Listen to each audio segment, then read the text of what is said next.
8 of whom played in the FA Cup final triumph over Watford last May.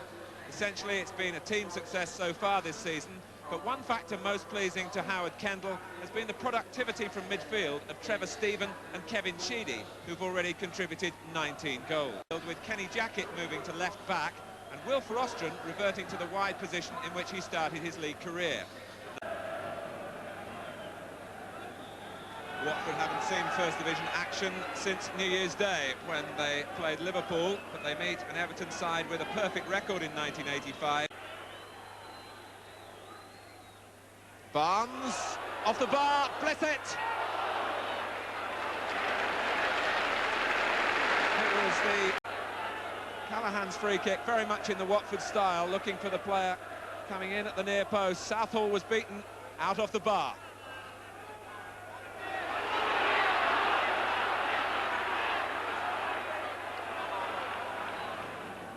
Steven, now Reed. Terry going across and sharp off the post, and finally away by McLennan, and Bracewell snatched at the opening that really he shouldn't have been allowed to have, because Peter Reed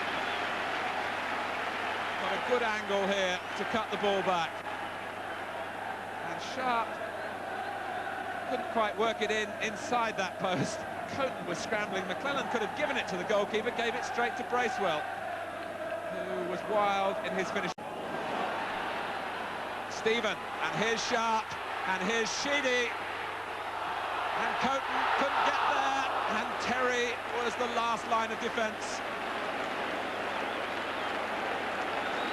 Deserved the pat on the back. Decisive work from Trevor Steven. Sharp opted to use Sheedy. The shot was mishit by Sheedy standards. The deflection beat Coton. Terry showed the value of real defensive play, and Coton was able to make a catch from the corner. Taken again by Callahan, and Southall misjudged it. Terry! The whistle had gone for a push. 0, Watford 0.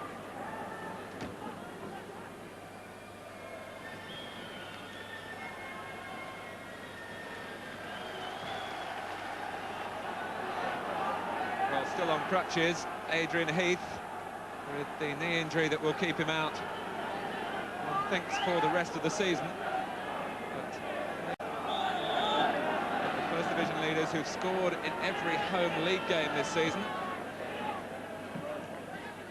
It's Watford who've only failed to score twice in their 23 outings in the First Division. It's perhaps a surprising fact that we're still waiting for the game's first goal. Now Vanden Hauw. Again, denying Everton space. Bracewell, Stevens, into the feet of Reed. Lovely dummy on Barnes. Almost the case of the bite of bits, John. And Coton paws it away, only as far as Reed. Sheedy had got back onside. Gray, and Coton did well. Gray's header taking a deflection, but it just won't go in for him at the moment. As well aware of the other values of Andy Gray, apart from scoring, but they'd love to see him put the ball in the back of the net. Vanden Hauw out by Sinnott. So close for Andy Gray, who climbed characteristically, and Coton got a hand to deny Gray the goal. Sharp. Bracewell wasn't going to come second, although the odds were against him. Sheedy, Bracewell involved again. Steven meeting the cross, and Gary Stevens, and the deflection, cruel for Watford and Coton, but the First Division top scorers have finally found a way through, and they needed a bit of luck to do it. 11 minutes into the second half, Gary Stevens reflects on his good fortune, but Paul Bracewell had played such a big part in setting up the goal. It, in the end, looped over Coton.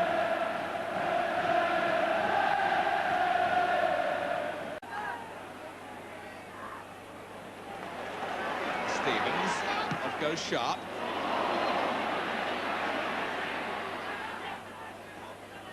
Stevens aims for Andy Gray. Watford get bodies around Gray. Bracewell. Stevens. Gray has stolen a yard here on Terry. Bracewell. Well played. Stevens. He's got another.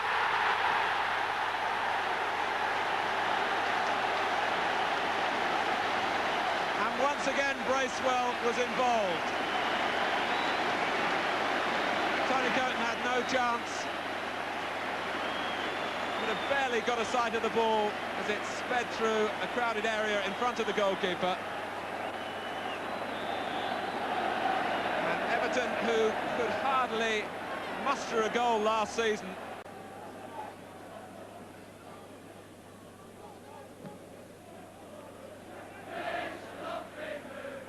dropped off Terry, but only as far as Stephen. And Gray went in with the elbow.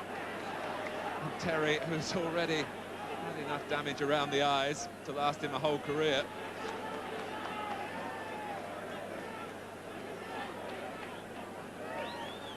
Maybe Jimmy Gilligan, the player, coming off. Looking towards the bench as the substitution is to be made.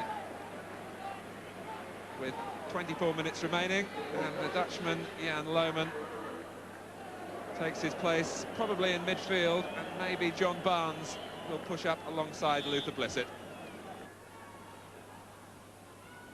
Barnes, the linesman, is flagging. The referee acknowledges. I think Barnes was too convinced.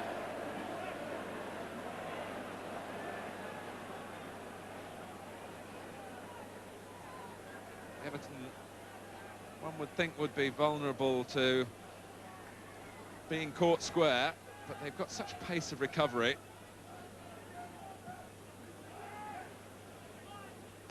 Gray.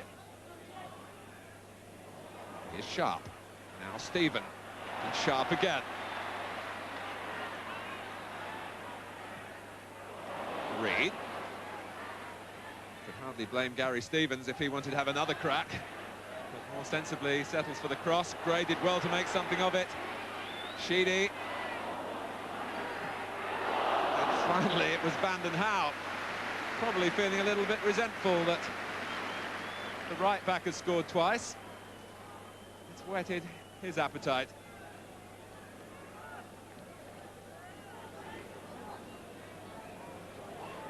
Gray. Reed. Was perhaps telling Stevens where he might have been. It's a little infield on that occasion. Much more verve about Everton now. Bracewell. Gray left it. Sheedy! Oh, yes!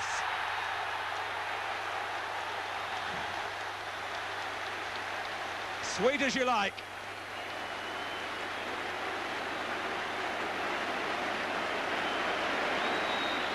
But an indication of a much more relaxed Everton approach, having gone two in front. And again, admire Paul Bracewell.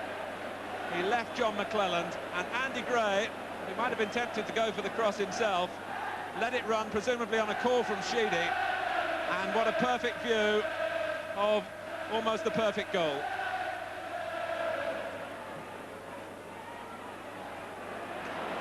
And here is the scorer of it.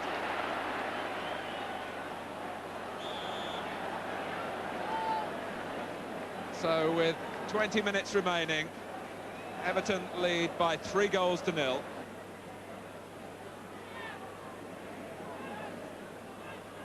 And if any one player could be singled out, Paul Bracewell refused to knuckle under in midfield to Watford's heavy pressure on him in that department. Although Stevens and Sheedy will rightly get their share of the credit for scoring the goals, the creator on all three occasions has been Paul Bracewell.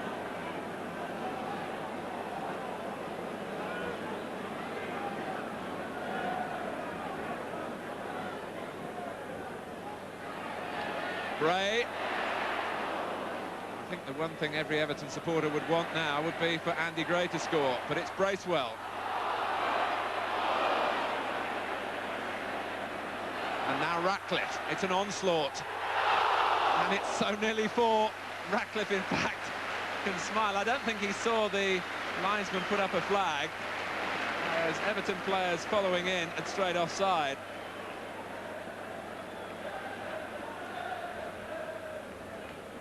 So Tony Coton in the Watford goal conceded 5 against Everton on his Watford debut back in September. And 3 more here.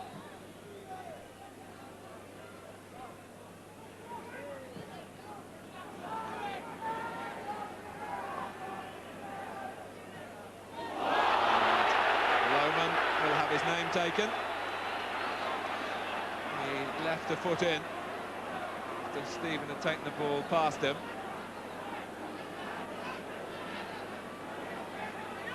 Not quite the impact coming on that I think Jan Lohmann would like to be remembered for. We can forgive him determination to be back in the thick of the fray. He's missed 15 months with a knee injury. Sharp. Stephen took it on the chest, and Coton couldn't keep it out. So he can't be that badly hurt. It's 4-0. And Coton now, in the second half, is going through the nightmare, though little blame can be attached to him that he went through at Vicarage Road in his Watford debut back in September when Everton scored 5. Sharp won it well. McClellan's stretch wasn't enough, nor was Coton's reaction to a close-range effort from Stephen. And it's the final moment after he celebrates his 10th goal. He gives way to Terry Curran. So Howard Kendall gets a goal again apiece from his 2 wide midfield players, one for Stephen, one from Sheedy, to add to the 2 from Gary Stevens. Stevens. Bracewell. Now Taylor.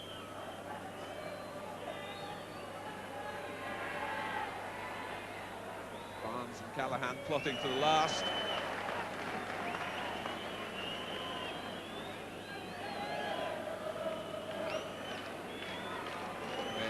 Deep into stoppage time.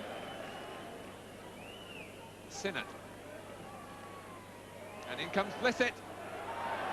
And Rostron couldn't scramble it in. Lohmann and Barnes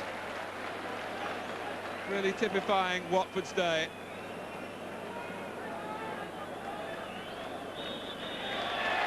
The last incident of an enjoyable match that veered away from Watford in the second half. Barnes here couldn't provide even a consolation goal for them. Paul Bracewell masterminding Everton's midfield in the second half. 2 goals for Gary Stevens, Kevin Sheedy and Trevor Stephen the other scorer. And Everton's unblemished record in 1985 continues. A 7th successive victory, in fact, in League and FA Cup. A final score at Goodison Park. It's Everton 4, Watford 0. Aim at the start of any season, really, to finish out on top after 42 games. We're no different to everybody else. I mean, we're ahead of everyone else, so I think that we've got the better chance. Are you worried about the pressures of leading from the front? No, we were in front a few weeks ago, and then we lost the lead after losing at home to Chelsea. And then we bounced back after 2 away matches. I think it was at... I think it was another home match, I think, against Newcastle that we bounced back on top. I'm not sure about that. But you sensed, really, that the players were looking to get back on top as quickly as possible, and that's what they did. I don't sense any pressure when they're on the top. I think the pressure is when you're at the bottom. Well, there you can see the position.